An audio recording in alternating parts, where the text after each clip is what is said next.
स्वागत है आप सभी का हमारी इस नई वीडियो में। आज इस वीडियो में हम लोग बात करने वाले हैं जामिया मिलिया इस्लामिया के बीए मास मीडिया कोर्स के बारे में। अच्छे से बात करेंगे, पूरी डिटेल जानकारी लेंगे इस कोर्स के बारे में। ये जामिया का काफ़ी फेमस कोर्स है। हम इसके सिलेबस के बारे में जानेंगे और एलिजिबिलिटी के बारे में जानेंगे। सिलेबस के बारे में आप पहले ही बहुत जान चुके होंगे, लेकिन वो एंट्रेंस का सिलेबस रहा होगा। ऑलरेडी बहुत सारी वीडियोस बन चुकी हैं कि एंट्रेंस के लिए क्या पढ़ें, एडमिशन हो जाए उसके लिए क्या पढ़ें। लेकिन गाइज इस वीडियो में कुछ नया मिलने वाला है। इसके अंदर हम बात करेंगे उस सिलेबस की जो आपको एडमिशन के बाद पढ़ना है, यानी कि जब आपका एडमिशन मास मीडिया में हो जाएगा उसके बाद आप 3 साल क्या पढ़ेंगे। और ये पता होना बेहद ज़रूरी है, क्योंकि कई बार क्या होता है कि हम किसी कोर्स के में एडमिशन लेने के लिए बहुत ज़्यादा मेहनत करते हैं और सोचते हैं इस कोर्स में ऐसा या मतलब वैसा होगा, लेकिन एडमिशन लेने के बाद कई बार हमें ऐसा लगता है कि हम जो सोच कर आए थे वो तो यहाँ पर हो ही नहीं रहा। तो इसीलिए ज़रूरी है कि जिस भी कोर्स के लिए हम इतनी मेहनत करने वाले हैं, एंट्रेंस क्रैक करने वाले हैं, तो उसके अंदर है क्या चीज़ असल में, क्या उसका सिलेबस रहने वाला है, क्या पैटर्न रहने वाला है, उसके बारे में पूरी जानकारी हमें मिले। और मुझे उम्मीद है इस वीडियो को देखने के बाद आपके जितने भी डाउट्स हैं और 3 साल आप क्या पढ़ने वाले हैं, मतलब आपको सब पता चल जाएगा। इसलिए वीडियो को लास्ट तक देखिए। उससे पहले एक छोटी सी इन्फॉर्मेशन मैं आप लोगों को देना चाहती हूँ गाइज़। अगर आप लोग बीए मास मीडिया की तैयारी कर रहे हैं या करना चाहते हैं अच्छे से, और या फिर PG diploma in TV journalism, तो आप मुझसे कांटेक्ट कर सकते हैं। हमारा इसके लिए नया बैच जो है वो 1 नवंबर से शुरू होने वाला है। तो अगर आप लोग कोचिंग करने में इंटरेस्टेड हैं, ख़ास तौर पर बीए मास मीडिया और PG diploma in TV journalism के लिए, तो आप मुझे इंस्टाग्राम पे या टेलीग्राम पे मैसेज कर सकते हैं। इसके बारे में मैं सारी जानकारी आपको वहाँ पर दे दूँगी। चलिए अब इस वीडियो को शुरू करते हैं। तो सबसे पहले हमारे सामने है कि इसके अंदर कितनी सीट्स होती हैं। तो टोटल 40 सीट इस कोर्स में होती हैं। देखिए सीट्स कम हैं और हज़ारों बच्चे एंट्रेंस देने आते हैं, तो मतलब कंपटीशन काफ़ी हाई हो जाता है। यहीं से आपको ये चीज़ दिख जाएगी। ये जो 40 सीटें हैं ये भी अलग अलग कैटेगरी में बटी हैं।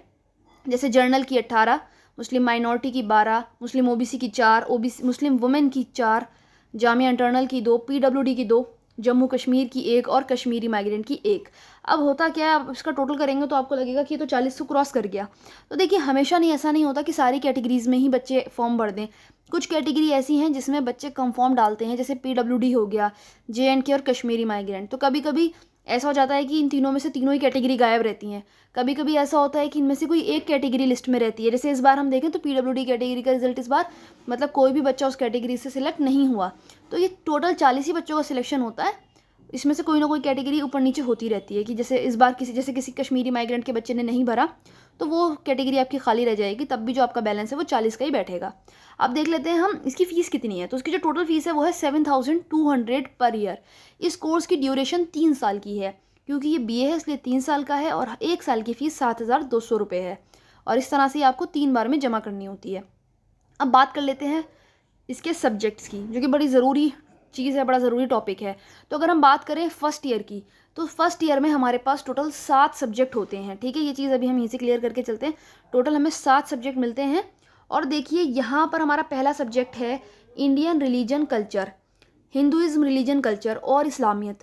तो आपको इन तीनों में से एक चूज़ करना पड़ता है। ठीक है, इनमें से तीनों में से कोई एक चूज़ करना पड़ता है, और आप जो ये चूज़ करेंगे आपको इसे 1 साल पढ़ना पड़ेगा। ठीक है, केवल 1 साल।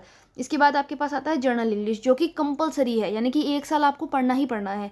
इसी तरीके से इसके बाद आता है आपका जर्नल उर्दू, ये भी आपको 1 साल पढ़ना है। अब उर्दू सोच के आप लोग डरिए मत, जिनको उर्दू नहीं आती, बहुत बेसिक उर्दू रहती है यहाँ पर। केवल उसकी हम मतलब जो बेसिक अल्फ़ाबेट्स होते हैं, अलिफ बे ते, वो पढ़ते हैं यहाँ पर। ठीक है, तो कोई टफ लेवल की उर्दू नहीं रहती। इसके बाद ये तो आपके 3 जो सब्जेक्ट ऊपर के हो गए, ये आपको केवल 1 साल पढ़ने हैं। यहाँ लिखा भी है मैंने, ठीक है, ओनली फॉर 1 ईयर। इसके बाद हमारे पास आ जाता है सब्सिडरी और सीबीसीएस। तो ये जो सब्सिडरी है ये बड़ा ही इंपॉर्टेंट सब्जेक्ट है, क्योंकि ये आपको एक ही बार चूज़ करने का मौका मिलता है, और उसके बाद आपको 3 साल इसे पढ़ना पड़ता है।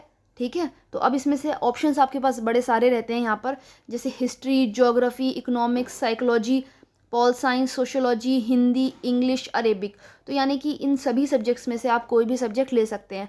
हो सकता है कोई एक आध सब्जेक्ट मैं भूल भी गई हूँ, वो तो आपको जब आप जाएंगे तो आपको पता चल जाएगा, लेकिन ऑलमोस्ट इतने सब्जेक्ट रहते हैं। इनमें से आपको कोई भी सब्जेक्ट चूज़ करना होता है जो आप 3 साल पढ़ेंगे।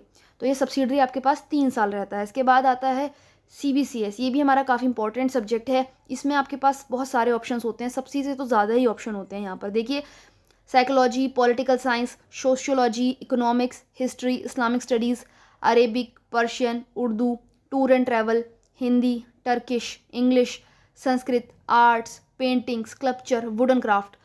तो ये जो इस साल की लिस्ट थी CBCS की, ये मैंने वहाँ से देखकर बनाया। तो टोटल इतने ऑप्शंस आपके पास हर साल रहते ही रहते हैं, तो इसमें से आप कोई भी सब्जेक्ट ले सकते हैं। इसमें खासियत क्या है, ये आप हर 6 महीने में बदल सकते हैं।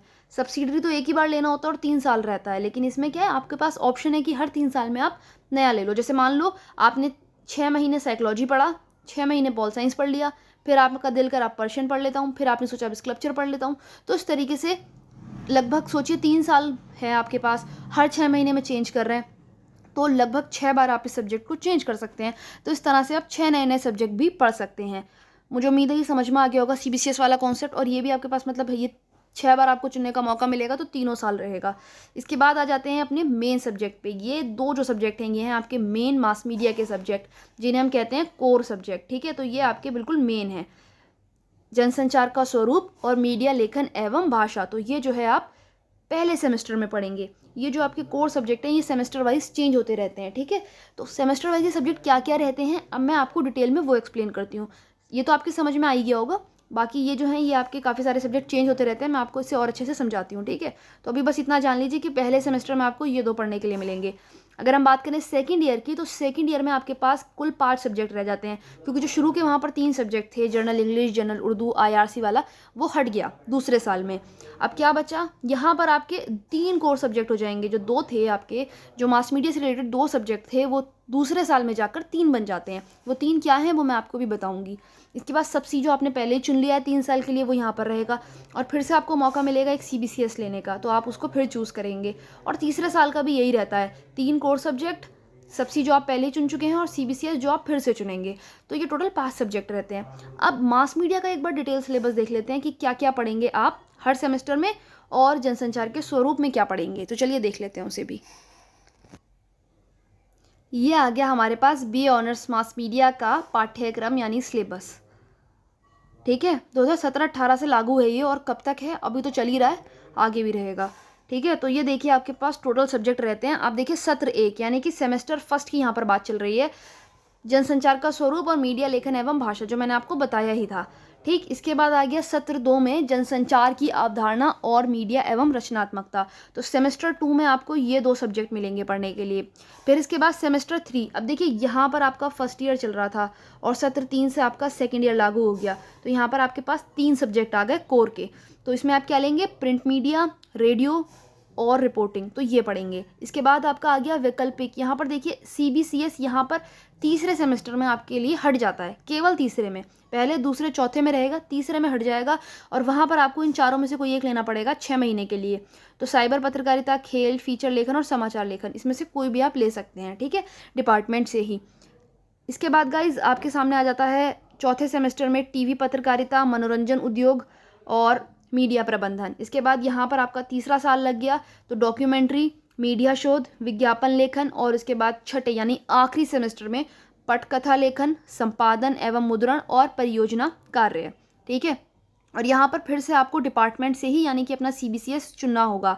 तो CBCS आप यहाँ से चुनेंगे तो वैकल्पिक मीडिया, सोशल मीडिया, राजनीतिक पत्रकारिता और मीडिया कानून, ये आप यहाँ से चुन सकते हैं। अच्छा, अब बात कर लेते हैं थोड़ा सा प्रैक्टिकल वर्क की। जो भी बच्चा जो है, जो भी स्टूडेंट जो है मास मीडिया का फॉर्म भरता है, उसके दिमाग में सबसे पहले यही रहता है प्रैक्टिकल कितना होता है यहाँ पर। तो प्रैक्टिकल देखिए, अगर किसी सब्जेक्ट में प्रैक्टिकल की आवश्यकता है तो प्रैक्टिकल भी ज़रूर होगा। ठीक है, ऐसा नहीं है कि नहीं होगा। अब जैसे मैं बात कर लूँ एक पर्टिकुलर सब्जेक्ट को लेकर, तो जैसे प्रिंट मीडिया है, तो यहाँ पर प्रैक्टिकल क्या हो सकता है, तो यहाँ पर प्रैक्टिकल ये हो सकता है कि आपको खबर लिखने के लिए दे सकते हैं, तो क्लास में ऐसी एक्टिविटीज़ करवाई जाती हैं। इसी तरीके से अगर मैं बात करूँ रेडियो की, तो रेडियो में भी ऐसा होता है, क्या आपसे कुछ ऐसा शो क्रिएट करने के लिए आपको दे देंगे, मतलब वॉइस ओवर, क्योंकि वहाँ पर आपसे शूट तो नहीं करवाएंगे ना, क्योंकि रेडियो में वीडियो तो होती नहीं है, विजुअल्स तो होते नहीं हैं, तो वहाँ पर आपको वॉइस ओवर करने के लिए दे देते हैं। क्लास में ऐसी एक्टिविटीज़ कराई जाती हैं। इसके बाद अगर हम बात करें रिपोर्टिंग की, तो रिपोर्टिंग में आपके विजुअल्स चाहिए, ऑडियो भी चाहिए, तो यहाँ पर आपको असाइनमेंट भी रिपोर्टिंग करने का ही मिलता है। प्रॉपर आपको रिपोर्टर की तरह रिपोर्टिंग करनी होती है। ठीक है, जैसे भी आप कर सकते हो, मतलब मोबाइल वगैरह से, तो उसके हिसाब से आपको रिपोर्टिंग करने का असाइनमेंट मिलता है।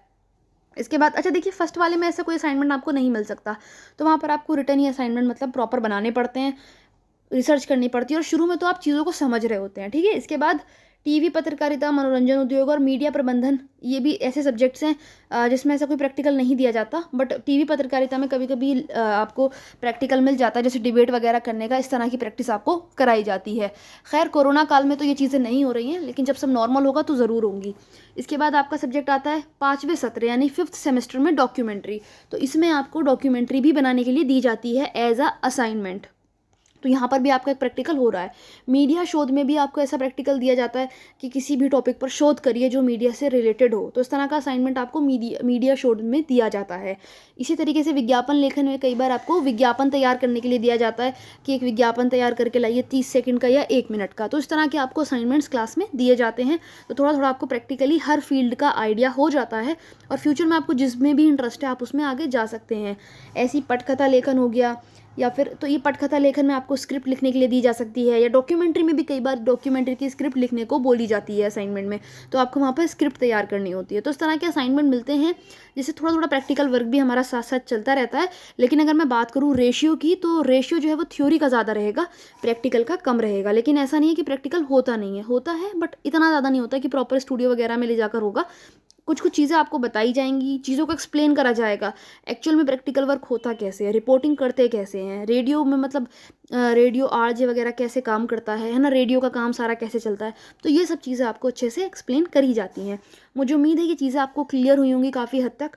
और यहाँ पर देखिए ये पूरी PDF में इन्होंने सिलेबस को अच्छे से एक्सप्लेन करा है। मैं अगर ज़्यादा एक का बताऊँगी तो बहुत लंबी हो जाएगी वीडियो, केवल फर्स्ट सेमेस्टर का यहाँ पर बता देती हूँ। तो फर्स्ट सेमेस्टर में जनसंचार के स्वरूप में आप जनसंचार के इतिहास के बारे में पढ़ेंगे, उसके जितने भी रूप हैं, आधुनिक, सूचना या आदिम। फिर ऐसी समाचार पत्र, पत्रिकाएं, भित्ति पत्रकारिता वगैरह के बारे में आप यहाँ पर ये सब पढ़ेंगे। ऐसी इलेक्ट्रॉनिक मीडिया के बारे में पढ़ेंगे जिसमें रेडियो, सिनेमा, TV आता है। और उसके बाद आखिर में न्यू मीडिया, जिसके अंदर साइबर पत्रकारिता, नागरिक, वैकल्पिक और सोशल मीडिया आता है। तो इस तरीके से पढ़ेंगे। अंक विभाजन देखिए यहाँ पर बता रखा है, टोटल जो पेपर आपका हुआ करेगा हर सेमेस्टर में वो 100 नंबर का हुआ करेगा, जिसमें से 25 नंबर जो हैं आपके वो असाइनमेंट के रहा करेंगे, 10 नंबर टर्म पेपर के और 15 सेमिनार के, जिसमें आपको अपना पेपर प्रेजेंट करना हुआ करेगा। ठीक है, तो ये हमेशा ही आपका हर सेमेस्टर में रहेगा। कई बार इस 15 नंबर का आपको प्रैक्टिकल भी दिया जाएगा, जो मैं बता रही थी कि डॉक्यूमेंट्री लिखने या बनाने के लिए दी जाएगी। और लिखित जो आपका एग्ज़ाम हुआ करेगा वो 75 नंबर का हुआ करेगा। इसके बाद अगर हम बात करें दूसरे सब्जेक्ट की, तो मीडिया लेखन की भाषा है यहाँ पर, जिसके अंदर आपको जनसंचार की भाषा, लेखन की विभिन्न शैलियाँ वगैरह के बारे में पढ़ने को मिलेगा। और पर्टिकुलर जो आपका मीडियम है उसकी भाषा, जैसे समाचार की भाषा, संपादकीय की, फीचर की और रिपोर्टिंग की। इसी तरीके से इलेक्ट्रॉनिक मीडिया की भाषा, जैसे रेडियो फीचर, FM चैनलों की भाषा है ना, या फिर मनोरंजन परक चैनलों की भाषा, और ऐसी सोशल मीडिया की भाषा या फिर साइबर पत्रकारिता की भाषा के बारे में आपको पढ़ने को मिलेगा। अच्छा, एक सब्जेक्ट यहाँ पर और था जो CBCS में था, जिसे हम कहेंगे फीचर लेखन। तो इसमें असाइनमेंट क्या मिला था, मेरे पास भी यही सब्जेक्ट था। तो जैसे फीचर लिख कर लाइए, तो ये भी एक तरह से प्रैक्टिकल वर्क है, हमें रिसर्च करनी पड़ रही है फीचर लिखने के लिए। पहले अच्छे से आपको बताया जाएगा फीचर होता क्या है, फिर असाइनमेंट दिया जाएगा कि एक फीचर लिख कर लाइए किसी भी टॉपिक पर, या पर्टिकुलर कैटेगरी दे दी जाएगी। ठीक है, तो ये सब इस तरीके से चलती हैं चीज़ें। इसी तरीके से सेकेंड सेमेस्टर का यहाँ पर सिलेबस पूरा दिया हुआ है। ऐसे आपका जो सेमेस्टर का दूसरा सब्जेक्ट है उसका सिलेबस। तो इस तरीके से काफ़ी सारे यहाँ पर सिलेबस इन्होंने दिए हुए हैं, वो आप बाद में देख सकते हैं। अगर आप कहेंगे तो मैं ये PDF आपको सेंड कर दूँगी। ये PDF लेने के लिए आप मुझसे टेलीग्राम पे कांटेक्ट कर सकते हैं, वहाँ पर मैं ये PDF आपको प्रोवाइड करवा दूँगी, ताकि आपको अच्छे से सिलेबस के बारे में पता चल जाए। और जैसा कि मैं शुरू में बता चुकी हूँ, अगर आप लोगों को कोचिंग करनी है इस कोर्स की, तो आप मुझसे इंस्टाग्राम या टेलीग्राम पे मैसेज कर सकते हैं और इसके बारे में मतलब डेमो क्लास वगैरह ले सकते हैं। और इसके अलावा भी अगर आपकी कोई क्वेरी है इस कोर्स से रिलेटेड या दूसरे किसी अन्य कोर्स से रिलेटेड, तो आप मुझे मैसेज कर सकते हैं। और अगर आपको वीडियो पसंद आई है तो वीडियो को लाइक करिए और चैनल को ज़रूर सब्सक्राइब करिए। धन्यवाद।